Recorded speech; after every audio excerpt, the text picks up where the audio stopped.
Ada yang gangguin jenazah. Iya, anak-anak ini yang jaga. Oh, iseng. Iseng. Bang, Mbak, bangun Mbak, makan dulu Mbak. Ini Mbak sudah 2 malam tidur terus. 2 lagi matras tidur. Kita ndak pakai matras ini, bangun. Tiba-tiba ada angin. Shh, tenang anak-anak, cerita lucu lagi. Angin lagi, angin. Diam semua. Semua mata baku hadapan ke jenazah. Begini jenazah. Wah, semua orang loncat bang. Loncat semua ke belakang gitu. Dikira terganggu. Wah, saya saja itu temboknya gazebo langsung kayak orang nyelam. Wah, lari semua baru baku tarik-tarik. Tapi lu tahu gak itu kenapa?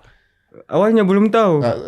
Kenapa sih? Saya penasaran. Mungkin ada ikan di mulutnya. Berpikir rasional saya. Iya, Karena oke. waktu tenggelam kan banyak ikan tuh. Bener, lu masih logika nih ya. Jadi itu anak Jogja, jangan bikin malu-malu gondrong. Sini kamu. Jadi dia pegang belakangku Padahal lu begini. takut juga. Jangan kabur kamu temani saya. Pelan-pelan center saya buka sleeping bag apa semua. Baru begini, ku tutup lagi. Besok aja lari. Lari kamu.